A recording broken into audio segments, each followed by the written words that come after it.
All right, do me a favor. Grab your iPhone, reach behind it, and give it 2 taps. Boop, boop. Did anything happen?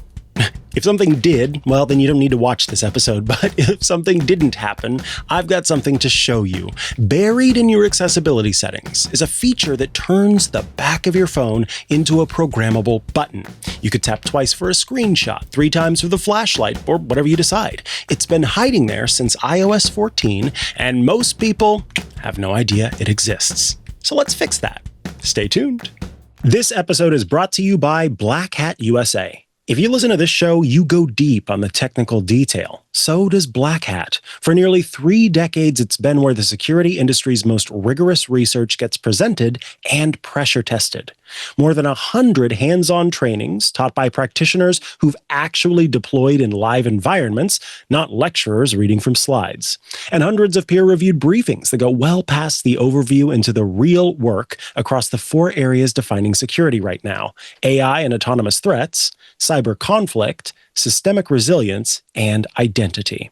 This year, Black Hat's Briefings Pass includes all keynotes and main stage access, plus business hall entry.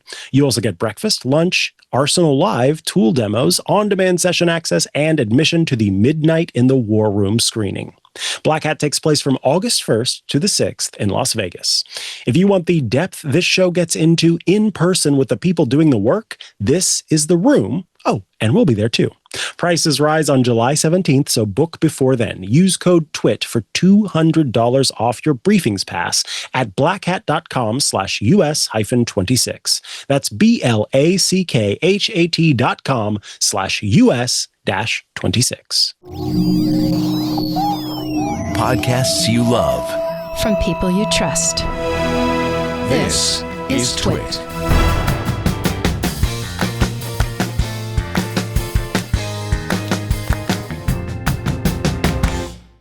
Hello and welcome to Hands on Apple. I am Mikah Sargent, and today we are taking a look at the back tap accessibility feature. This is, I don't like to use the term hidden when I'm referring to accessibility features, because it's not that they're hidden, and for many people who need these accessibility requirements, they're definitely not hidden. They are where they're supposed to be, and you can find them. But I would say hidden in the minds of most people. It's there, and maybe you've even been to the pages before, but you haven't quite locked into what's possible. So this is the thing to understand. When it comes to back tap, it's like a button, but not really a button. If you, on your phone, let's head over to iOS to take a look at this. If you launch the Settings app, you head into Accessibility, and from here, you go to Touch, and then you scroll down until you get to back tap. Well, now you're here. With back tap, you are able to choose a trigger for each of these types. We've got a double tap and a triple tap. So it's actually kind of 2 buttons back there on the back of your iPhone, not just 1. And what's kind of cool about back tap is there isn't any physical mechanism, right? By that, I mean, it's not that there's like a secret capacitive button back here. No, the accelerometer and the gyroscope both work together to sense the vibration of your taps as you hit the back of the phone and then convert it into an action. Now, in order for you to be able to use this on your phone, you do need an iPhone 8 or newer. That means a device that's running iOS 14 or later. So honestly, if you're watching this, the chances that you qualify are pretty good. And what's nice is that it doesn't really matter for the most part where you tap on the back of the phone, as long as you're tapping on the back of the phone and you do it with intention. So a double tap is, in this case, because I have the notifications and everything disabled, it's not showing the banner for you, but it'll show you a banner, and me tapping back there does indeed. There we go. That back tap came through, and we are able to see that it is working. So you, depending on a case or what device what you might have on your device, that will make a difference on what kind of tapping you are able to do. So how do we choose what our back tap does. Well, you'll notice I already have this is why I wanted to talk about this, because I was reminded of it. I already have a setting for double tap, but I want to show you what's built in before we go with these custom options that I've set up, because there are quite a few. So in order to not confuse things, we'll go to the triple tap, and you'll see that by default, none is selected. The second option is accessibility shortcut. And so with these are going to be things like magnifier, zoom, in some cases turning on it'll depend on what you have selected as your choices for accessibility. It will either pop up a screen of accessibility options if you've selected multiple choices for your accessibility shortcuts, or it will just do the one that you have set up. Now, alongside that, there are also options for device, like treating it as the action button, or treating it as a double light press, a light press. That means on your side, on your camera control, the camera control button itself, home, lock screen, screenshot, shake, flashlight, volume down, volume up. The accessibility section lets you actually choose from many accessibility options. Scroll will let you scroll up and down. That's right. You could do a double tap on the back of your phone to make your phone scroll down, and then a triple tap to make it scroll back up. Shortcuts, we'll talk about that in a moment. That gets very powerful. Essentially, you can run any shortcut from it.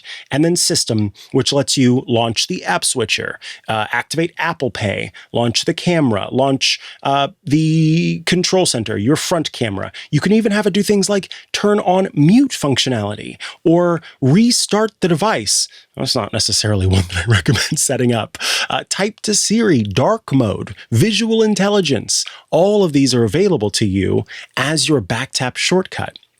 Now, again, with mine, I wanted a way at night to be able to, as I was laying down, I'm always listening to an audiobook. I fall asleep to listening to audiobooks.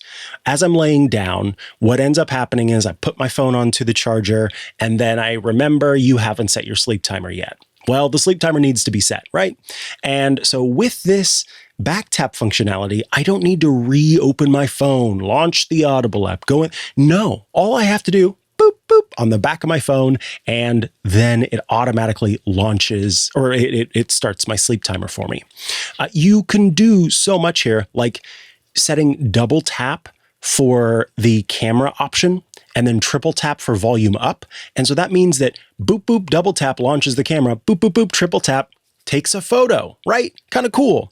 Now, one thing that's important to understand about this is it doesn't make use of the haptic engine. It's kind of upsetting because it would be nice if your phone sort of tapped back at you when you tapped to let you know, but you did see that banner come up on the screen, and you do have the option to turn off that banner if you don't want it running.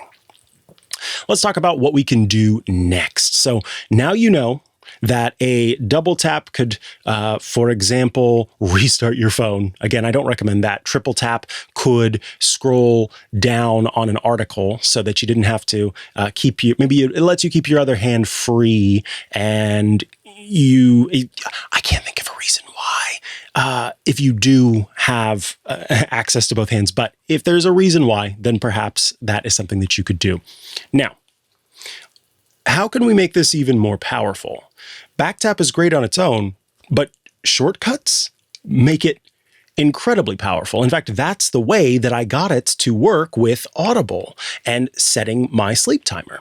When you set this up, if you assign a shortcut to a tap, you can launch apps that aren't even built into the action list. So one way is that it could identify a song in Shazam, for example. You could automatically start a voice memo when you want to. You could trigger a smart home scene with a double tap or a triple tap. All you do is build a shortcut, and then in this menu, you choose that shortcut. So if I tap on triple tap and then I choose shortcuts, I can see an option that says, don't forget with do, open upcoming event, create multiple events with Fantastical, Shazam and save, share my week in music, interactive task, browse favorite subreddits. These are all different options. So I could, for example, start Claude Voice from a double tap or a triple tap.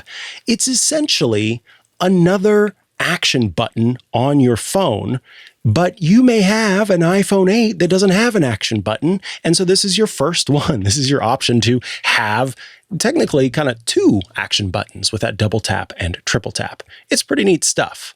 So let's talk about what we can kind of round things out with. First and foremost, I've got homework for you if you'd like it. Some folks have written in to say they enjoy the little tasks. So I will tell you that what you can do is just set up a back tap action that you'll actually use.